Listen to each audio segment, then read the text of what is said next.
All hell to pay. അമേരിക്കയുടെ നിയുക്ത president Donald Trump ഈ കഴിഞ്ഞ ദിവസം ഹമാസ് കൈക്കലാക്കി വെച്ചിരിക്കുന്ന, ഹമാസ് ബന്ദികളാക്കി വെച്ചിരിക്കുന്ന ഇസ്രായേൽക്കാരുടെ മോചനം സംബന്ധിച്ച് നൽകിയിരിക്കുന്ന ഈ ഒരു മുന്നറിയിപ്പ് ലോകം വലിയ രീതിയിൽ ചർച്ചയാക്കിക്കൊണ്ടിരിക്കുകയാണ്. കൃത്യവും വ്യക്തവും സുദൃഢവും, ഈ 3 വാക്കുകളിൽ ഡൊണാൾഡ് ട്രംപ് ഹമാസിന് നൽകിയ ഈ ഒരു മുന്നറിയിപ്പിനെ നമുക്ക് വിശേഷിപ്പിക്കാൻ സാധിക്കും. ട്രംപിന്റെ ഈ ഒരു മുന്നറിയിപ്പ് അത് മിഡിൽ ഈസ്റ്റിലെ നിലവിലെ സംഭവ വികാസങ്ങളിൽ ചെലുത്തുന്ന സ്വാധീനം, ഈ വിഷയങ്ങളാണ് നിലപാട് എന്ന ഈ ഒരു പ്രോഗ്രാമിലെ ഇന്നത്തെ എപ്പിസോഡിൽ ഞങ്ങൾ ചർച്ച ചെയ്യാൻ ആഗ്രഹിക്കുന്നത്. ഞാൻ ജോർജി, എന്നോടൊപ്പമുള്ളത് അരുൺ റോസ്. അരുൺ, ഈ Donald Trump is a man of action. നമ്മൾ ഈ പല നിലപാടുകളിലും ഡൊണാൾഡ് ട്രംപിന്റെ നിലപാടുമായി ബന്ധപ്പെട്ട് അദ്ദേഹം സ്വീകരിക്കുന്ന അദ്ദേഹത്തിന്റെ ചില തന്ത്രങ്ങളുമായി ബന്ധപ്പെട്ട് നമ്മൾ കൃത്യവും വ്യക്തമായ രീതിയിൽ പരാമർശിച്ചിട്ടുള്ള ഒരു കാര്യമാണ്. അദ്ദേഹം ഒരു മാൻ ഓഫ് ആക്ഷൻ ആണ്. അദ്ദേഹം വാക്കുകളിലല്ല, പ്രവർത്തികളിലാണ് അദ്ദേഹം ലക്ഷ്യം വെക്കുന്നത്. അതിനെ സാധൂകരിക്കുന്ന ഒരു സോഷ്യൽ മീഡിയ പോസ്റ്റാണ് ഈ ഹമാസിന് നൽകിയ ഒരു മുന്നറിയിപ്പുമായി ബന്ധപ്പെട്ട് അദ്ദേഹം ഇന്നലെ പുറത്തിറക്കിയത്. അതിന്റെ ഫസ്റ്റ് വാചകം തന്നെ വളരെ ശ്രദ്ധേയമാണ്. Everybody is talking about the hostages who are being held so violently, inhumanly and against the will of the entire world in the Middle East, but it's all talk but no action. അല്ലെ, ഒരു വർഷമായിട്ട് ഈ ചർച്ചകൾ ഇങ്ങനെ നടന്നുകൊണ്ടിരിക്കുക. ചർച്ചകൾ പുരോഗമിക്കും തോറും ഹമാസിന്റെ കയ്യിലുള്ള ബന്ദികളുടെ ജീവനും ഇങ്ങനെ പൊലിഞ്ഞ് അവസാനം ഇപ്പോൾ ഏകദേശം ഒരു 97 എത്തിയിരിക്കും. 250 എന്നുള്ളത് 97. ചിലരെ റിലീസ് ചെയ്തിട്ടുണ്ട്, പക്ഷെ പലരുടെ ജീവൻ നഷ്ടപ്പെട്ടിട്ടുണ്ട്. ഈ ഡൊണാൾഡ് ട്രംപ് ഈ ഒരു പ്രസ്താവന ഇറക്കാനുള്ള പ്രധാനപ്പെട്ട ഒരു 3 പശ്ചാത്തലം എന്ന് പറയുന്നത്, ഈ ജോ ബൈഡൻ, അദ്ദേഹത്തിന് അറിയാം, നമ്മൾ നേരത്തെ നിലപാടിലൊക്കെ ചർച്ച ചെയ്താണ്, ഈ വരുന്ന മാസങ്ങൾ അല്ലെങ്കിൽ ഈ വരുന്ന ആഴ്ചകൾ എന്ന് പറയുന്നത് ലോകത്തെ സംബന്ധിച്ചിടത്തോളം വളരെയധികം ക്രിട്ടിക്കലാണ്. ജോ ബൈഡൻ എന്ത് കാണിച്ചും, എന്ത് ഹീനമായിട്ടുള്ള മാർഗങ്ങളിലൂടെയും അദ്ദേഹത്തിന്റെ ഒരു അജണ്ട നടപ്പാക്കാനുള്ള ശ്രമങ്ങൾ നടത്താനുള്ള എല്ലാ സാധ്യതയും ഡൊണാൾഡ് ട്രംപ് മുന്നിൽ കാണുന്നുണ്ട്. അപ്പോൾ ഈ ഇസ്രായേൽ ഹമാസും തമ്മിൽ ഏത് വിധേനയും ഒരു ഹോസ്റ്റേജ് ഡീൽ ഉണ്ടാക്കാനുള്ള ഒരു ശ്രമം ജോ ബൈഡൻ കുറെ നാളുകളായിട്ട് നടത്തുന്നുണ്ട്. പക്ഷെ അതിൽ അദ്ദേഹം വിജയിക്കുന്നില്ല. ആ ഒരു കാര്യം ഡൊണാൾഡ് ട്രംപിനെ ചൊടിപ്പിച്ചിട്ടുണ്ട് എന്നൊരു കാര്യം വ്യക്തമാണ്. ഒപ്പം തന്നെ ഈ കഴിഞ്ഞ ദിവസം തന്നെ റോസ് റിപ്പോർട്ട് ചെയ്തതാണ്, ഈ ഒരു അമേരിക്കൻ ഇസ്രായേലി ഹോസ്റ്റേജ് ഇഡാൻ അലക്സാണ്ടറിന്റെ ഒരു പ്രൊപ്പഗണ്ട വീഡിയോ ഹമാസ് പുറത്തിറക്കിയിരുന്നു. അതിനകത്ത് ഈ പറയുന്ന ഇഡാൻ അലക്സാണ്ടർ പറയുന്നുണ്ട്, ട്രംപ് ശ്രമിക്കണം, തന്റെ റിലീസിന് വേണ്ടിയിട്ട് ട്രംപ് ശ്രമിക്കണം എന്നൊരു കാര്യം അദ്ദേഹം പറയുന്നുണ്ട്. ഒപ്പം തന്നെ ഈ കഴിഞ്ഞ ദിവസം തന്നെയാണ് ഒരു US ഇസ്രായേലി സിറ്റിസൺ ആയിട്ടുള്ള ഒമർ ന്യൂട്രയുടെ ഒരു ഡെത്ത് ഇസ്രായേൽ ഗവൺമെന്റ് കൺഫേം ചെയ്തിരിക്കുന്നത്. അപ്പോൾ കാര്യങ്ങൾ എത്രത്തോളം വൈകുന്നുവോ അതനുസരിച്ച് ഈ ഹമാസിന്റെ തടവറയിലുള്ള ഈ ബന്ദികളുടെ ജീവനും അതനുസരിച്ച് ഭീഷണി വരുന്നുണ്ട്. അപ്പോൾ ട്രംപ്, നമ്മൾ മറ്റൊരു കാര്യം കൂടി ചിന്തിച്ചു നോക്കുമ്പോൾ, ഇതേ സമാനമായിട്ടുള്ള ഒരു പ്രസ്താവന അദ്ദേഹം ഈ കഴിഞ്ഞ ജൂലൈയിലെ ഒരു റിപ്പബ്ലിക്കൻ പാർട്ടി കൺവെൻഷനിലും സമാനമായിട്ടുള്ള പ്രസ്താവന അദ്ദേഹം നടത്തിയിരുന്നു. അപ്പോൾ ഈ ഹമാസുമായിട്ടുള്ള കാര്യത്തിൽ അല്ലെങ്കിൽ ഹമാസിന് നൽകുന്ന മുന്നറിയിപ്പുമായി ബന്ധപ്പെട്ട കാര്യത്തിൽ വെറും വാക്കുകളല്ല താൻ ഉദ്ദേശിക്കുന്നത് എന്ന ഒരു വ്യക്തമായിട്ടുള്ള ഒരു മുന്നറിയിപ്പ് ഈ ഒരു പോസ്റ്റിലൂടെ, സോഷ്യൽ മീഡിയ പോസ്റ്റിലൂടെ ട്രംപ് നൽകുന്നുണ്ട്. മറ്റൊരു പ്രധാനപ്പെട്ട ഒരു കാര്യം റോസ്, ആ ഹമാസിന്റെ തടവറയിൽ കഴിയുന്ന ബന്ദികളുടെയൊക്കെ ഒരു അവസ്ഥ, അല്ലെ? ഈ കഴിഞ്ഞ ദിവസം തന്നെയാണ് ഈ ഹമാസ് പുറത്തിറക്കി പ്രൊപ്പഗണ്ട വീഡിയോ ആയിക്കോട്ടെ, പക്ഷെ അതിൽ ഈ പറയുന്ന ഈ അലക്സാണ്ടർ എന്ന് പറയുന്ന വ്യക്തിയൊക്കെ പറയുന്ന കാര്യങ്ങളുണ്ട്. വളരെയധികം ക്രൂരതകളാണ് ഈ ഹമാസ് അവരിലേക്ക് ചെലുത്തുന്നത്, അല്ലെങ്കിൽ അവർ നേരിട്ടുകൊണ്ടിരിക്കുന്നത്. അപ്പോൾ എന്താ പറയണേ, ജീവിച്ചിരിക്കണ്ടോ എന്ന് ചോദിച്ചു കഴിഞ്ഞാൽ ജീവിച്ചിരിപ്പുണ്ട്, പക്ഷെ മരിച്ചതിന് തുല്യമായിട്ടുള്ളൊരു നരകയാതന ഈ ഹമാസിന്റെ ടണലുകളിൽ ഈ പറയുന്ന ബന്ദികൾ നേരിട്ടുകൊണ്ടിരിക്കുന്നുണ്ട്, അല്ലെ? അതും ട്രംപിനെ ഒരുപക്ഷെ പ്രേരിപ്പിച്ചിട്ടുണ്ടാകാം ഇത്ര ശക്തമായിട്ടൊരു ഒരു നിലപാട് സ്വീകരിക്കാൻ. ഈ 2023 ഒക്ടോബർ 7 ചിത്രങ്ങൾ നമ്മളൊന്ന് ഓർത്തെടുക്കുകയാണെങ്കിൽ ശരിക്കും മനസ്സാക്ഷിയെ ഞെട്ടിക്കുന്ന അല്ലെങ്കിൽ മനസ്സാക്ഷിയെ മരവിപ്പിക്കുന്ന ചിത്രങ്ങളാണ് നമ്മുടെ ഓർമ്മയിലേക്ക് വരിക. കത്തിക്കരിഞ്ഞ കുറെ നവജാത ശിശുക്കളുടെ ചിത്രങ്ങൾ നമ്മൾ കാണുകയുണ്ട്. അത് ആ ശിശുക്കളുടെ തല ഏതാ, കൈ ഏതാ, അവയവങ്ങൾ ഏതാ എന്ന് തിരിച്ചറിയാൻ പോലും പറ്റാത്ത വിധം കത്തിക്കരിഞ്ഞു പോയ ഇസ്രയേലിലെ ശിശുക്കളുടെ ചിത്രങ്ങൾ ഉണ്ടായിരുന്നു. പിന്നീടുള്ള ഒരു കാര്യം എന്ന് പറഞ്ഞാൽ, ഈ സ്ത്രീകളുടെ നഗ്നമായ ശരീരങ്ങൾ പരേഡ് ചെയ്ത് കൊണ്ടുപോകുന്ന തക്ബീർ വിളികളോടെ അവർ ആർത്തട്ടഹസിച്ച് ഒരു സ്ത്രീയുടെ നഗ്നമായ ശരീരം പരേഡ് ചെയ്യിക്കുന്ന ഒരു വീഡിയോ അത് നമ്മൾ കാണുകയുണ്ടായി. പിന്നെ ഓർത്തെടുക്കുന്ന വേറൊരു ചിത്രമാണ് ഇത് കണ്ട് ദൃക്സാക്ഷികളായിട്ടുള്ളവര് പറഞ്ഞിട്ടുള്ള കാര്യങ്ങൾ. അതിൽ യുവാൽ എന്ന് പറയുന്ന ഒരു യുവതി ഒരു കാറിലായിരുന്നു. അപ്പൊ തന്റെ തൊട്ടടുത്ത കാറിൽ നിന്ന് മറ്റൊരു യുവതിയെ 3 ഹമാസ് തീവ്രവാദികൾ ചേർന്ന് കാറിന്റെ പുറത്തേക്ക് വലിച്ചിഴിച്ച് കൂട്ടമായി ബലാത്സംഗം ചെയ്ത് പിന്നീട് കാറിലേക്ക് തന്നെ വീണ്ടും ഇട്ടിട്ട് ജീവനോടെ കത്തിക്കുന്നതായിട്ടുള്ള ഒരു ദൃക്സാക്ഷി വിവരണമാണ് ഈ യുവാല് പറഞ്ഞത്. അതുപോലെ തന്നെ പോസ്റ്റ്മോർട്ടം റിപ്പോർട്ട്സിൽ വന്ന ക്രൂരതയുടെ ചിത്രങ്ങൾ എന്ന് പറഞ്ഞാൽ അത് സ്ത്രീകളുടെ മൃതശരീരങ്ങൾ പോലും വെറുതെ വിടാതെ മൃതശരീരങ്ങളെ പോലും റേപ്പ് ചെയ്ത അത്രയും നീചമായ പ്രവർത്തികളാണ് ഹമാസ് അന്ന് തുറന്നു വിട്ടത്. അതുപോലെ തന്നെ ഒരു ഗർഭിണിയായ സ്ത്രീയെ ഉദരം പിളർന്ന് ആ കുഞ്ഞിനെയും കൊന്നുകളഞ്ഞു, അതുപോലെ ആ ഗർഭിണിയായ സ്ത്രീയെയും കൊന്നുകളഞ്ഞു. അങ്ങനെ ആ പൊക്കിൾക്കൊടി ബന്ധം പോലും വേർപ്പെടാത്ത രീതിയിൽ അവരിങ്ങനെ കിടക്കുന്ന ഒരു വളരെ ദയനീയമായ ഒരു ചിത്രം. അതുപോലെ രക്തത്തിൽ കുളിച്ച വസ്ത്രങ്ങളിൽ ഉള്ള സ്ത്രീകളെ ഇങ്ങനെ വലിച്ചിഴച്ച് കൊണ്ടുപോകുന്ന വീഡിയോകൾ, അതുപോലെ പാർട്ട്നേഴ്സിന്റെ മുമ്പിൽ വെച്ച് അവരുടെ സ്ത്രീകളെ റേപ്പ് ചെയ്യുന്ന ചിത്രങ്ങൾ, അതുപോലെ തന്നെ പിഞ്ചു കുഞ്ഞുങ്ങളുടെ മുന്നിൽ വെച്ച് പേരൻസിനെ ക്രൂരമായി കൊലപ്പെടുത്തുന്ന വീഡിയോ. എന്നിട്ട് ഈ കരയുന്ന കുഞ്ഞുങ്ങളെ ഹമാസ് തീവ്രവാദികൾ കയ്യിൽ പിടിച്ച് അവർക്ക് ഭക്ഷണം കൊടുക്കുന്നതായി ആൾക്കാരെ തെറ്റിദ്ധരിപ്പിക്കുന്ന രീതിയിലുള്ള പ്രൊപ്പഗാൻഡ വീഡിയോ ഒക്കെ പുറത്തു വന്നിരുന്നു. ഇസ്രായേൽ പ്രതിരോധ സേന അതിന്റെ യാഥാർത്ഥ്യങ്ങൾ ഉൾക്കൊള്ളുന്ന വീഡിയോ പുറത്തുവിട്ടപ്പോഴാണ് സത്യങ്ങൾ പുറത്തു വന്നത്. അതുപോലെ കഴിഞ്ഞ ദിവസം ഹമാസ് പുറത്തുവിട്ട എഡാൻ അലക്സാണ്ടറിന്റെ വീഡിയോയിൽ അദ്ദേഹം ആ യുവാവ് പൊട്ടിക്കരഞ്ഞുകൊണ്ടാണ് ആ വീഡിയോ ചെയ്തിരിക്കുന്നത്, തന്നെ എങ്ങനെയും രക്ഷിക്കണം എന്ന് പറഞ്ഞുകൊണ്ട്. അതുപോലെ അവിടെ നിന്ന് രക്ഷപ്പെട്ടു വന്ന രക്ഷപ്പെടുത്തിയ കുറെ ബന്ദികളുണ്ട്. അവർ വന്ന് പറഞ്ഞിട്ടുള്ള അവരുടെ ഹമാസിന്റെ പിടിയിൽ അവർ കഴിഞ്ഞിരുന്ന അവസ്ഥകൾ, അവർക്ക് ഭക്ഷണമില്ല, വെള്ളമില്ല, സ്ത്രീകളാണെങ്കിൽ എപ്പോഴും ഒരു ബലാത്സംഗ ഭീഷണിയിലാണ് കഴിയുന്നത്. ഈ തീവ്രവാദികൾ എപ്പോഴും അവർക്ക് ചുറ്റുമുണ്ട്. അപ്പൊ വളരെ ഭീതിജനകമായ ഈ തുരങ്കങ്ങളില്, വളരെ ഭീതിജനകമായ അന്തരീക്ഷത്തില്, വായു പോലും ഇല്ലാത്ത ഒരു അവസ്ഥയിലൊക്കെ കഴിയേണ്ടി വന്ന സാഹചര്യങ്ങളെ പറ്റി വിവരിക്കുന്നുണ്ട്. അതുപോലെ അവർ നേരിടേണ്ടി ഒരു ചെറിയ ശബ്ദമുണ്ടാക്കിയാൽ പോലും കൊടിയ മർദ്ദനങ്ങൾ നേരിടുന്ന അവസ്ഥ. പിന്നെ സ്ത്രീകളെ ഇങ്ങനെ കരങ്ങൾ പുറകിൽ ബന്ധിക്കപ്പെട്ട രീതിയിൽ ഒന്നനങ്ങാൻ പോലും പറ്റാത്ത രീതിയിലുള്ള ഹമാസിന്റെ പിടിയിൽ അവർ കഴിയുന്ന വീഡിയോ പുറത്തു വന്നിരുന്നു. അതുപോലെ ഇസ്രായേൽ സേന അവരെ തുരങ്കങ്ങളിൽ കുറെ പേരുടെ മൃതശരീരങ്ങൾ കണ്ടെത്തിയിരുന്നു, ഈ ഹോസ്റ്റേജുകളുടെ. അതൊക്കെ എന്ന് പറഞ്ഞാൽ അവരുടെ രക്തത്തിൽ കുളിച്ച് കുറെ നാളുകളായിട്ടുള്ള അവരുടെ രക്തക്കറകളൊക്കെ ആ പരിസരത്തുണ്ടായിരുന്നു. ഓക്കെ, ഒപ്പം തന്നെ നമ്മൾ ഈ ബന്ദികളുടെ പിക്ചേഴ്സിൽ നമ്മളെ ഏറ്റവും കൂടുതൽ ഒരു കരയിപ്പിക്കുന്ന, മനസാക്ഷിയെ തൊട്ടുണർത്തുന്ന ഒരു പിക്ചറാണ് ഈ കിഫാർ ബിബാസ് എന്ന് പറയുന്ന 9 മാസം മാത്രം പ്രായമുള്ള, ഒക്ടോബർ 7 തീയതി ഈ പറയുന്ന പിഞ്ചു കുഞ്ഞിനെ അവർ തട്ടിക്കൊണ്ടു പോകുമ്പോൾ 9 മാസം മാത്രം പ്രായം. റോസ് പറഞ്ഞിരിക്കുന്ന ഈ ഒരു കിരാതമായിട്ടുള്ള പ്രവർത്തികൾ, അവർ നേരിടുന്ന പീഡനങ്ങളൊക്കെ വെച്ച് നോക്കി ഈ കുട്ടി വളർന്നു വരുന്ന ഒരു പ്രായമാണ്. ആ കുട്ടിയുടെ ഒരു മാനസികാവസ്ഥയൊക്കെ ഒന്ന് അതിലേക്കൊക്കെ ചുവടുവെക്കുന്ന ഒരു പ്രായത്തിൽ, ഈ തുരങ്കത്തിൽ ഈ ഒരു ഇരുളടഞ്ഞ ഒരു അന്തരീക്ഷത്തിൽ ആ കുട്ടിക്ക് എങ്ങനെ ജീവിക്കാൻ സാധിക്കും എന്നതിനെ പറ്റിയുള്ള നിരവധി ചോദ്യങ്ങളാണ് ഉയരുന്നത്. അപ്പോൾ ഇത്രമാത്രം ക്രൂരതയാണ് ഇവർ കാണിക്കുന്നത്. ഈ ഹമാസിന് വേണ്ടി നിലവിളിക്കുന്നവർ എന്തുകൊണ്ട് ഈ തടവറയിൽ കഴിയുന്ന സാധാരണക്കാരായിട്ടുള്ള ഇസ്രായേൽ പൗരന്മാരുടെ അവകാശങ്ങൾക്ക് വേണ്ടി എന്തുകൊണ്ട് നിലവിളിക്കുന്നില്ല എന്നൊരു ചോദ്യം അവിടെ പ്രസക്തമാണ്. ഒപ്പം തന്നെ അരുൺ, ഈ ട്രംപ് നടത്തിയ ഒരു പ്രസ്താവന അത് വളരെയധികം വ്യക്തമാണ്. ഈ അടുത്ത കാലത്തൊന്നും ഒരു അമേരിക്കയിലെ ഉത്തരവാദിത്തപ്പെട്ട ഒരു ഭരണാധികാരി ഭാഗത്ത് നിന്ന്, ഇപ്പൊ ട്രംപ് ഭരണത്തിലേറാൻ പോകുന്നേ ഉള്ളൂ, പക്ഷെ എങ്കിൽ പോലും അമേരിക്കയുടെ ഭാഗത്തു നിന്ന് ഇത്രത്തോളം ശക്തമായിട്ടുള്ള ഒരു നിലപാട് ഈ അടുത്ത കാലത്തൊന്നും വന്നിട്ടില്ല. ജനുവരി 20 എന്നൊരു അൾട്ടിമേറ്റം ഹമാസിന് അദ്ദേഹം നൽകിയിരിക്കുന്നു. അതിനു മുമ്പ് ബന്ദികളെ മോചിപ്പിക്കണം, ഇല്ലെങ്കിൽ അമേരിക്കയുടെ ചരിത്രത്തിൽ ഇന്നേവരെ കാണാത്ത രീതിയിലുള്ള ഒരു തിരിച്ചടി മിഡിൽ ഈസ്റ്റിൽ അവർക്ക് നേരെ ഉണ്ടാകുമെന്ന മുന്നറിയിപ്പ് നൽകിയിട്ടുണ്ട്. ഒരുപക്ഷെ ഇത് വിരൽ ചൂണ്ടുന്നത് എനിക്ക് തോന്നുന്നു അമേരിക്കൻ പട്ടാളം ഈ പറയുന്ന ഒരു ഗ്രൗണ്ട് ഒഫൻസിലേക്ക് ഇസ്രായേലിൽ കടന്നു വരാനുള്ള ഒരു സാധ്യതയിലേക്ക് പോലും ഇത് വിരൽ ചൂണ്ടുന്നതായിട്ട് അന്താരാഷ്ട്ര നിരീക്ഷകർ ചൂണ്ടിക്കാണിക്കുന്നുണ്ട്.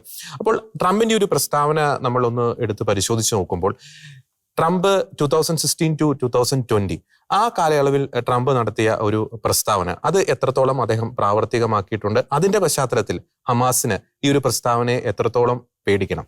ജോർജ്, നമുക്ക് ട്രംപിനെ കുറിച്ച് പറയുകയാണെങ്കിൽ LDFന്റെ കഴിഞ്ഞ ഇലക്ഷൻ സമയത്തെ പരസ്യമാണ് നമുക്ക് ഓർമ്മ വരിക. LDF വരും, എല്ലാം ശരിയാകും. പക്ഷെ അത് പിൽക്കാലത്ത് നമ്മളത് വിചിന്തനം ചെയ്യുമ്പോൾ പിന്നീട് നോക്കുമ്പോൾ നമുക്ക് അറിയാൻ കഴിയും LDF വരും, എല്ലാവരെയും ശരിയാക്കിക്കൊണ്ടിരിക്കുകയാണ് അവര്. അപ്പൊ ഇതുപോലെ തന്നെ പക്ഷെ ട്രംപ് പറഞ്ഞത് ഞാൻ വരുമ്പോൾ എല്ലാവരും ശരിയാക്കുന്നത് തന്നെയാണ് തുടക്കത്തിൽ തന്നെ പറഞ്ഞ് തുടങ്ങിയത്. അതായത് അഭയാർത്ഥികളെ ഞാൻ ശരിയാക്കി തരാം, ഈ ഹമാസിനെ ഞാൻ ശരിയാക്കി തരാം, ഈ ലെബനോൻ യുദ്ധം അവസാനിപ്പിച്ചു തരാം, ഇതുപോലെ തന്നെ ലോകത്തിലെ പല യുദ്ധങ്ങളും ഞാൻ അവസാനിപ്പിച്ചു തരാം, എന്നെ പ്രസിഡന്റ് ആക്കൂ. ഇതാണ് ട്രംപ് പറഞ്ഞത്. ട്രംപിന്റെ ഒരു സ്റ്റൈല് അങ്ങനെയായിരുന്നു. അപ്പൊ ഈ ജോർജ് സൂചിപ്പിച്ചതുപോലെ തന്നെ ട്രംപ് ഹമാസിനോട് ഇതിപ്പോ അവസാനം പറയുന്നതല്ല. ഇലക്ഷന്റെ പ്രചരണ സമയത്ത് ഒക്ടോബറിൽ പറഞ്ഞിട്ടുണ്ട്, ബന്ദികളെ നിങ്ങൾ വിട്ടയച്ചോളൂ, അല്ലെങ്കിൽ ഗുരുതരമായ ഭവിഷ്യത്തുണ്ടാവും. പിന്നീട് പ്രസിഡന്റ് ആയതിനു ശേഷം പറഞ്ഞു വാക്കുകൾ കുറച്ച് മാറ്റങ്ങൾ വരുന്നുണ്ട്. ഇതേ സമയം തന്നെ, അതായത് ജനുവരി 20 മുൻപ് നിങ്ങൾ ബന്ദികൾ വിട്ടയക്കുന്നതാണ് നിങ്ങൾക്ക് നല്ലത്, അതല്ലെങ്കിൽ ബാക്കി നിങ്ങൾ നേരിടാൻ തയ്യാറായിക്കൊള്ളുക. ഇപ്പോൾ ഏറ്റവും അവസാനം ജോർജ് പറഞ്ഞ പോലെ ഹെൽ ടു പേ എന്ന വാക്ക് ഉപയോഗിച്ചുകൊണ്ട് ട്രംപ് പറഞ്ഞിരിക്കുന്ന വാക്ക് കൃത്യമാണ്. ഭവിഷ്യത്തുകളുടെ കാര്യം പറയുന്നതോടൊപ്പം തന്നെ അദ്ദേഹം പറയുന്നുണ്ട്, ഇതിന് ഉത്തരവാദികളായവർ ആരാണോ അവർക്ക് അമേരിക്കയുടെ ഇതുവരെയുള്ള ചരിത്രത്തിൽ അവർ മറ്റുള്ളവരോട് ചെയ്തതിനേക്കാൾ അതിഭയങ്കരമായ പ്രത്യാഘാതത്തിനായിരിക്കും അവർ വിധേയരാകുക. ഇത് പറയാനുള്ള പെട്ടെന്നുള്ള ഒരു സാഹചര്യം ജോർജ് നേരത്തെ സൂചിപ്പിച്ച തന്നെയാണ്. ഇതാൻ അലക്സാണ്ടറിന്റെ വീഡിയോയും അതുപോലെ തന്നെ ഒമർ ന്യൂട്ര എന്ന് പറഞ്ഞ വ്യക്തിയുടെ മരണവും. പക്ഷെ ഒമർ ന്യൂട്ര ഒക്ടോബർ 7 തന്നെ കൊല്ലപ്പെട്ടതാണ്. പക്ഷെ ഇപ്പോഴാണ് IDF അത് സ്ഥിരീകരിക്കുന്നത്. അദ്ദേഹം കിബുസിലെ നീറോസിൽ വെച്ചിട്ടാണ് ഹമാസിന്റെ ആക്രമണത്തിൽ കൊല്ലപ്പെടുന്നത്. അതിനുശേഷം ഹമാസ് അദ്ദേഹത്തിന്റെ ബോഡി ഗാസയിലേക്ക് കൊണ്ടുപോയി. പക്ഷെ ഇപ്പോൾ ഇസ്രായേൽ അത് സ്ഥിരീകരിച്ചിരിക്കുകയാണ്. അപ്പൊ ഈ രണ്ടുപേരും അമേരിക്കൻ പൗരന്മാരാണ്. ഇപ്പോൾ വന്നിരിക്കുന്ന ബന്ദിവീഡിയയിലെ അലക്സാണ്ടറും ഈ ന്യൂട്രയും എല്ലാം അമേരിക്കൻ പൗരന്മാരാണ്. ഇതാണ് ട്രംപിനെ ഇത്രയധികം ചൊടിപ്പിച്ചിരിക്കുന്നത്. അതാണ് ഇപ്പോൾ വന്നിരിക്കുന്ന പ്രസ്താവനയുടെ ഒരു സാഹചര്യം. നമുക്കറിയാം, ഈ ഒക്ടോബർ 7 251 പേരെ തട്ടിക്കൊണ്ടുപോയി. അതിലൊരു 37 പേരുടെ മരണം IDF ഓൾറെഡി സ്ഥിരീകരിച്ചിട്ടുണ്ട്. ഇനി ഉള്ള കണക്ക് കൃത്യം പറയുകയാണെങ്കിൽ 100 ഈ 100 എന്ന് പറഞ്ഞ ഒരു സാങ്കേതിക നമ്പറിലാണ് ഇപ്പോഴുള്ള എല്ലാ ചർച്ചകളും നടക്കുന്നത്. ഇത് സാങ്കേതിക നമ്പറാണെന്ന് പറയാൻ കാരണം ഈ ഹമാസിനെ അറിഞ്ഞുകൂടാ തങ്ങളുടെ കയ്യിൽ എത്ര പേര് ശരിക്കും ഉണ്ടെന്ന്. അതല്ലെങ്കിൽ ഹമാസിനെ ഒരിക്കലും വെളിപ്പെടുത്താൻ സാധിക്കുന്നില്ല. ഏത് ചർച്ചകളിലേക്ക് പോകുമ്പോഴും അവർക്ക് ഞങ്ങൾ 100 പേരെ മോചിപ്പിക്കാമെന്ന് അവർക്ക് ഒരു ഉറപ്പ് കൊടുക്കാൻ പറ്റുന്നില്ല. കാരണം അവരുടെ കയ്യിൽ 100 ഇല്ല എന്നുള്ളതാണ് അതിന്റെ പ്രധാനപ്പെട്ട ഒരു കാരണം. ഇപ്പോൾ ഹമാസുമായിട്ടുള്ള ഒരു യുദ്ധം അവസാനിക്കാനായിട്ട് ഒരേ ഒറ്റ കാരണമേ ഉള്ളൂ. അതായത് ഹമാസ് ബന്ദികളെ വിട്ടയച്ചു കഴിഞ്ഞാൽ ഈ യുദ്ധം നിൽക്കും. ഏകദേശം ഒരു വർഷമായി ഇതുമായിട്ട് ബന്ധപ്പെട്ട ചർച്ചകൾ നടക്കുന്നു. ഒരു വർഷമായിട്ടും ഹമാസിന് ഒരു ധാരണയിലേക്ക് എത്തിച്ചേരാൻ സാധിക്കുന്നില്ല. അവർ എത്തിച്ചേരാത്തോടത്തോളം സമയം കൊണ്ട് അവരുടെ നേതാക്കന്മാർ മുഴുവൻ അവർക്ക് നഷ്ടപ്പെട്ടു. ഗാസ മുഴുവൻ തകർന്ന് തരിപ്പണമായി. ശരിക്കും പറഞ്ഞു കഴിഞ്ഞാൽ ഗാസയിലെ ജനങ്ങൾ ഇപ്പോൾ അനുഭവിക്കുന്ന ദുരിതത്തിന്റെ കാരണം ഹമാസ് ഈ ബന്ദികളെ വിട്ടയക്കാത്തതാണ്. ഹമാസ് എന്തുകൊണ്ട് ഈ ബന്ദികളെ വിട്ടയക്കുന്നില്ല എന്നതിന്റെ കാരണങ്ങൾ പരിശോധിക്കുകയാണെങ്കിൽ അതിന്റെ കാരണം യഹിയ സിൻവാറാണ്. ഈ യഹിയ സിൻവാർ കൊല്ലപ്പെട്ട് ഒരാഴ്ച കഴിഞ്ഞതിന് ശേഷം അദ്ദേഹത്തിൻ്റെതായ ലെറ്ററുകൾ ഈ പലസ്തീൻ പത്രമായ അൽഖുദ്സിൽ പ്രസിദ്ധീകരിക്കപ്പെട്ടിരുന്നു. അതിൽ യഹിയ സിൻവാർ കൃത്യമായിട്ട് പറയുന്നുണ്ട് എന്തിനാണ് നിങ്ങൾ അല്ലെങ്കിൽ നമ്മൾ ബന്ദികളെ ഇങ്ങനെ തടവിലാക്കി വെച്ചിരിക്കുന്നത്. അദ്ദേഹം ഖുറാനിലെ മുഹമ്മദ് എന്ന സൂറയിലെ 4-ാം വാക്യം ഉദ്ധരിച്ചുകൊണ്ടാണ് അതിനുള്ള ന്യായീകരണം അവർക്ക് വിശദമാക്കി കൊടുക്കുന്നത്. നിങ്ങൾ സത്യനിഷേധികളുമായിട്ട് ഏറ്റുമുട്ടി കഴിഞ്ഞാൽ അവരുടെ പിരടികളിൽ വെട്ടുക, അവരെ അമർച്ച ചെയ്യുക, അതിനുശേഷം അവരെ ബന്ധിക്കുക. ഈ ബന്ധിച്ചതിന് ശേഷം അവരോട് ദാക്ഷിണ്യം കാണിക്കുകയോ അവരെ മോചനദ്രവ്യം കൊടുത്ത് വിട്ടയക്കുകയോ ചെയ്യുക. അപ്പോൾ ഈ മോചനദ്രവ്യമാണ് വളരെ പ്രധാനപ്പെട്ടത്. അതായത് ഈ ബന്ദികളെ എപ്പോഴും ഒരു വിലപേശൽ ചിപ്സ് മാത്രമാണ്. വിലപേശലിന് വേണ്ടിയുള്ള വെറും ഉപകരണങ്ങൾ മാത്രമായിട്ടാണ് ഈ യഹിയ സിൻവാറൊക്കെ ഈ ബന്ദികളെ കാണുന്നത്. ഇതിവിടെയാണ് ഈ ബന്ദികളുടെ മോചനവുമായിട്ട് ബന്ധപ്പെട്ട തടസ്സം കിടക്കുന്നത്. അത് തന്നെയാണ് അവിടെ ഒരു പ്രശ്നമായിട്ട് കിടക്കുന്നത്. കാരണം ഈ മോചന ദ്രവ്യം ഇപ്പോൾ കേൾക്കുമ്പോൾ സ്വാഭാവികമായിട്ടും ഒരു നല്ലൊരു ആശയമായിട്ട് തോന്നും. കാരണം ഈ ഇസ്രായേലിലെ സാധാരണക്കാരായിട്ടുള്ള ഈ 97 പേര് അല്ലെങ്കിൽ ഈ 100 പേര്, അരുൺ സൂചിപ്പിച്ചതുപോലെ ഇവരുടെ അത്രയും പേരുണ്ടോ എന്ന കാര്യത്തിൽ തർക്കമുണ്ട്, സംശയമുണ്ട്. പക്ഷെ ഇവരെ കൊടുത്തു കഴിഞ്ഞാൽ ഈ ഹമാസ് ഡിമാൻഡ് ചെയ്യുന്നത് ഇസ്രായേലിന്റെ തടവറയിൽ കഴിയുന്ന പാലസ്തീനികൾ എന്ന് ഇവർ വിശേഷിപ്പിക്കുന്ന തടവുകാർ. പക്ഷെ അവിടെയാണ് അതിന്റെ ഒരു പ്രശ്നം കിടക്കുന്നത്. നേരത്തെ അരുൺ സൂചിപ്പിച്ച് യഹിയ സിൻവാർ ഉൾപ്പെടെയുള്ളവർ ഈ ഇസ്രായേലിന്റെ തടവറയിൽ കഴിഞ്ഞിരുന്നവരാണ്. ഈ ഒരു ഡീല് ഇസ്രായേൽ സമ്മതിച്ചു കഴിഞ്ഞാൽ വടി കൊടുത്ത് അടി മേടിക്കുന്ന ഒരു രീതിയിലേക്കാണ് കാര്യങ്ങൾ പോകുന്നത്. എത്രയോ ഒക്ടോബർ 7 ആവർത്തിക്കാൻ കെൽപ്പുള്ളവരാണ് ഇസ്രായേലിന്റെ തടവറയിൽ കഴിയുന്ന ഇവർ വിശേഷിപ്പിക്കുന്ന പാലസ്തീനികൾ. അത് ആക്ച്വലി പാലസ്തീനികളല്ല, കൃത്യമായിട്ടുള്ള അത് ഏതെങ്കിലും പോക്കറ്റ് അടി കേസിനോ അല്ലെങ്കിൽ മോഷണ ശ്രമത്തിനോ അറസ്റ്റിലായവരല്ല. ഇസ്രായേൽക്കാരായിട്ടുള്ള സാധാരണക്കാർക്ക് നേരെ നടത്തിയ കത്തി ആക്രമണങ്ങൾ, ലോൺ വൂൾഫ് അറ്റാക്ക്, സൈനികർക്ക് നേരെ നടത്തിയ അറ്റാക്ക്, ഭീകര പ്രവർത്തനങ്ങളിൽ ഏർപ്പെട്ടിരിക്കുന്നവർ സ്ത്രീകളുണ്ട്, അതിനകത്ത് കുട്ടികളുണ്ട്, ടീനേജേഴ്സ് ഉണ്ട്, പ്രായമായിട്ടുള്ളവരുണ്ട്. അവരാണ് ഈ തടവറയിൽ കഴിയുന്നത്. അപ്പോൾ ഇവരെ എങ്ങനെ ഇസ്രായേലിന് വിട്ടുകൊടുക്കാൻ സാധിക്കും? ഇവരെ വിട്ടുകൊടുത്തു കഴിഞ്ഞാൽ അക്ഷരാർത്ഥത്തിൽ ഇസ്രായേലിന്റെ ആ സദേൺ ബോർഡറിലെ സേഫ്റ്റിയെ തന്നെ ബാധിക്കുമെന്ന കാര്യത്തിൽ യാതൊരു തർക്കവുമില്ല.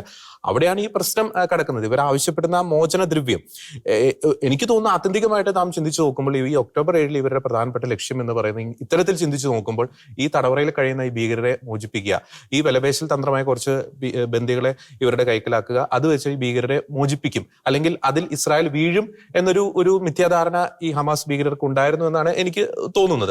അതിന്റെ അടിസ്ഥാനത്തിലായിരിക്കും ഇത്തരത്തിലുള്ള കാര്യങ്ങളൊക്കെ അല്ലെങ്കിൽ ഈ ചർച്ചകൾ, പ്രസ്താവനകളൊക്കെ ഹമാസിന്റെ ഭാഗത്തു നിന്നൊക്കെ വരുന്നത്. ഇനി രണ്ടാമത്തെ പ്രധാനപ്പെട്ട ഒരു കാര്യം എന്ന് പറയുന്നത്, നമ്മൾ നേരത്തെ പറഞ്ഞതുപോലെ ഒരുപക്ഷെ ഈ ജനുവരി 20 എന്ന ഒരു അൾട്ടിമേറ്റം ഹമാസ് പാലിച്ചില്ല എങ്കിൽ ഒരു പക്ഷേ സംഭവിക്കാൻ പോകുന്നത് ട്രംപിന്റെ ഈ ഒരു പ്രസ്താവനയുടെ ഒരു തീവ്രത വെച്ച് നോക്കുമ്പോൾ ഈ അമേരിക്കൻ ട്രൂപ്സ് ഈ ഗാസയിൽ ഇറങ്ങാനുള്ള എല്ലാ സാധ്യതയും നാം മുൻകൂട്ടി കാണണം. അങ്ങനെ സംഭവിച്ചു കഴിഞ്ഞാൽ അക്ഷരാർത്ഥത്തിൽ ഹമാസിന്റെ തന്നെ എന്നേക്കുമുള്ള ഒരു നാശത്തിനായിരിക്കും അത് വഴിമരുന്നിടുന്നത്. അതായത് ഭൂമുഖത്തുനിന്ന് തന്നെ ഹമാസ് ഭീകരർ തുടച്ചു മാറ്റപ്പെടുന്ന ഒരു അവസ്ഥ. മിഡിൽ ഈസ്റ്റിന് തന്നെ ഒരു പൊളിറ്റിക്സ്, ജിയോ പൊളിറ്റിക്സിൽ തന്നെ ഒരു നിർണായകമായിട്ടുള്ള ഒരു സ്വാധീനം ഈ അമേരിക്കൻ ട്രൂപ്സ് ഏതെങ്കിലും സാഹചര്യത്തിൽ ഗാസയിൽ ഇറങ്ങിക്കഴിഞ്ഞാൽ അത് തീർച്ചയായിട്ടും സംഭവിക്കുമെന്ന കാര്യത്തിൽ യാതൊരു തർക്കവുമില്ല. ഈ ട്രംപ് പ്രസിഡന്റായിട്ട് എലക്ട് ചെയ്യപ്പെട്ടപ്പം നെതന്യാഹു പറഞ്ഞ ഒരു കാര്യമുണ്ട്, അതായത് ചരിത്രത്തിന്റെ മഹത്തായ മടങ്ങിവരവാണ് സംഭവിക്കാൻ പോകുന്നത് എന്നുള്ളത്. എന്ന് വെച്ചാൽ ട്രംപിന്റെ ആദ്യത്തെ പ്രസിഡൻഷ്യൽ ടേം ആ സമയത്ത് സംഭവിച്ചിട്ടുള്ള ചില കാര്യങ്ങൾ, അതായത് Trump is man of his word, പറഞ്ഞിട്ടുള്ള കാര്യങ്ങള് ട്രംപ് ആദ്യത്തെ പ്രസിഡൻഷ്യൽ ഇലക്ഷനിൽ പറഞ്ഞിട്ടുള്ള കാര്യങ്ങൾ പ്രസിഡന്റ് ആയപ്പോൾ ചെയ്തിട്ടുണ്ട്. ഇസ്രായേലുമായുള്ള ബന്ധത്തിൽ തന്നെ 2-3 കാര്യങ്ങൾ എടുത്തു പറയേണ്ടതുണ്ട്. അതായത് ഇസ്രായേലിലെ US എംബസി ജെറുസലേമിലേക്ക് മാറ്റുമെന്ന് ട്രംപ് പറഞ്ഞിരുന്നു, അത് ട്രംപ് ചെയ്തു. അതുപോലെ മറ്റൊരു കാര്യമാണ് ഗോലാൻ കുന്നുകളുടെ മേലുള്ള ഒരു അവകാശം ഇസ്രായേലിന് കൊടുക്കുമെന്നുള്ളത്, അത് അങ്ങനെ തന്നെ സംഭവിച്ചു. പിന്നീട് ഒരു കാര്യമാണ് ഒബാമ ഇറാൻ ന്യൂക്ലിയർ ഡീൽ എന്നും പറഞ്ഞൊരു ഡീൽ ഉണ്ടായിരുന്നു. ആ ഡീലിന്റെ മറവില് ലോകത്തിലെ തന്നെ ആഗോള ഭീകരവാദ സ്പോൺസറായ ഇറാനിലേക്ക് $100 ബില്യൺ അമേരിക്കയിൽ നിന്ന് ഒഴുകിയത്. ആ ഒരു ഡീല് ബ്ലോക്ക് ചെയ്യും എന്ന് ട്രംപ് പറഞ്ഞിരുന്നു. അത് ബ്ലോക്ക് ചെയ്യുക മാത്രമല്ല, ഇറാന് മേൽ ഒത്തിരിയേറെ ഉപരോധങ്ങൾ ട്രംപ് ഏർപ്പെടുത്തുകയുണ്ടായി. പിന്നീടുള്ള ഒരു കാര്യമാണ് എബ്രഹാം അക്കോർഡ്. ഇത് പ്രകാരം മൊറോക്കോ, സുഡാൻ, ബഹ്റൈൻ, UAE ഇവരെല്ലാം ഇസ്രായേലിന്റെ സോവറൈനിറ്റി അംഗീകരിച്ച ഒരു അക്കോർഡായിരുന്നു അത്. അതും ട്രംപ് പറഞ്ഞു, അതുപോലെ തന്നെ പ്രവർത്തിച്ചു. അപ്പൊ ഈ ഒരു കാര്യം മുന്നിൽ കണ്ടുകൊണ്ടായിരിക്കണം നെതന്യാഹു അങ്ങനെ പറഞ്ഞത്. പിന്നെ ഒരു കാര്യമുള്ളത്, നെതന്യാഹു ലെബനോനുമായിട്ടുള്ള ഒരു സീസ് ഫയറിന്റെ സമയത്ത് ഒരു 60 ദിവസത്തിന്റെ കാര്യം പറഞ്ഞു. നമ്മൾ മുന്നിലത്തെ നിലപാടിൽ പറഞ്ഞതുപോലെ അത് ട്രംപിന് വരാനുള്ള ഒരു സമയമാണ്. അന്ന് നെതന്യാഹു പറഞ്ഞ ആ 3 കാര്യങ്ങൾ, ഒന്ന് ഇറാന് മേൽ ഫോക്കസ് ചെയ്യാനുള്ള ഒരു ടൈം, അതുപോലെ തന്നെ രണ്ടാമതൊരു കാര്യമാണ് ഇപ്പൊ നമ്മൾ ചർച്ച ചെയ്ത ഗാസയിലെ ബന്ദികളെ തിരിച്ചു കൊണ്ടുവരിക, ഈ ഒരു കാര്യം. പിന്നെ മൂന്നാമത്തെ ഒരു കാര്യമാണ് ഇസ്രായേലിനുള്ള ആയുധങ്ങൾ, അത് ഡിഫൻസിനായാലും ഒഫൻസിനായാലും ആ ഒരു ആയുധങ്ങൾ ഇപ്പോൾ ബ്ലോക്ക് ചെയ്യപ്പെട്ടിരിക്കുകയാണ്. ബൈഡൻ ഭരണകൂടം അത് ബ്ലോക്ക് ചെയ്തിരിക്കുകയാണ്. അതും ട്രംപ് വന്നാലാണ് കിട്ടുള്ളൂ. അപ്പോൾ ഈ എല്ലാ കാര്യങ്ങളും കൂടി ഒത്തു നോക്കുമ്പം ട്രംപ് മാൻ ഓഫ് ആക്ഷൻ ആണ്. ട്രംപ് പറഞ്ഞിട്ടുണ്ടെങ്കിൽ അത് ചെയ്തിരിക്കും എന്നത് ചരിത്രം തെളിയിച്ചിട്ടുള്ളതാണ്. അതുപോലെ തന്നെ US-ന്റെ ചരിത്രത്തിൽ ഇതുവരെ ആരെയും പ്രഹരിക്കാത്ത വിധം ബന്ദികളെ വിട്ടയച്ചില്ലെങ്കിൽ ഹമാസിനെ പ്രഹരിക്കുമെന്ന ട്രംപിന്റെ പ്രസ്താവനയിൽ നിന്ന് നമുക്ക് ഓർമ്മ വരുന്ന ചരിത്ര സംഭവങ്ങളാണ് ഈ IS ലീഡർ അബൂബക്കർ അൽ ബാഗ്ദാദിനെയും അതുപോലെ US ടെററിസ്റ്റ് എന്ന് മുദ്ര കുത്തിയ ഇറാനിലെ സൈനിക മേധാവി ഖാസിം സുലൈമാനിനെയും അതിവിദഗ്ധമായിട്ട് ട്രംപിന്റെ ഭരണകൂട കാലത്ത് നിർവീര്യമാക്കിയ ആ ചരിത്രം. അപ്പൊ അതിലും വലിയ എന്തോ ആണ് ഹമാസിന് വേണ്ടി ട്രംപ് ഒരുക്കി വെച്ചിരിക്കുന്നത് എന്ന് വേണം പറയാൻ. ജോർജ്, ട്രംപ് ഗാസയിലും ലെബനോനിലും യുദ്ധം അവസാനിപ്പിക്കുമെന്ന് പറഞ്ഞെന്ന ഒഴിച്ച് ഇതുവരെ അദ്ദേഹം അതെങ്ങനെയാണ് താൻ അവസാനിപ്പിക്കാൻ പോകുന്നതെന്ന് പറഞ്ഞിട്ടില്ല. പക്ഷെ ഒരു കാര്യം ഉറപ്പാണ്, ട്രംപ് ചെയ്യാൻ പോകുന്നത് ആദ്യം തന്നെ നെതന്യാഹുവിനെ കയറൂരി വിടും എന്ന് വേണമെങ്കിൽ പറയാം. കാരണം ഇത്രയും നാള് ബൈഡൻ എന്താ ചെയ്തിരുന്നത്? ബൈഡന്റെ കയ്യിൽ ഒരു കയറുണ്ട്. ആ കയറ് പിടിച്ചിട്ട് ആ കയറിന്റെ ഇട്ടാവട്ടത്തിൽ മാത്രമാണ് നെതന്യാഹുവിനെ ചലിപ്പിച്ചുകൊണ്ടിരുന്നത്. അതിനപ്പുറത്തേക്ക് ചെയ്യാൻ നെതന്യാഹുവിന് ഒരു പെർമിഷൻ ലഭിച്ചിരുന്നില്ല അമേരിക്കയുടെ ഭാഗത്തുനിന്ന്. പക്ഷെ ഇപ്പോൾ ഡെമോക്രാറ്റുകൾ തന്നെ പറയുന്ന ഒരു കാര്യമുണ്ട്, അതായത് ട്രംപ് നെതന്യാഹുവിന് കൊടുത്തിരിക്കുന്ന ഒരു ബ്ലാങ്ക് ചെക്ക് ആണ്. ഈ ബ്ലാങ്ക് ചെക്ക് ഉപയോഗിച്ച് നെതന്യാഹു എന്തും ചെയ്യും. ഇറാനുമായിട്ട് യുദ്ധത്തിന് പോകും, ഇറാനും ഇസ്രായേലും തമ്മിലുള്ള ഒരു വലിയൊരു യുദ്ധം വരും. അതായത് ഡെമോക്രാറ്റുകൾ പോലും പറയുന്നത് ട്രംപ് പൂർണ്ണമായിട്ട് നെതന്യാഹുവിന്റെ ഒപ്പം നിൽക്കും.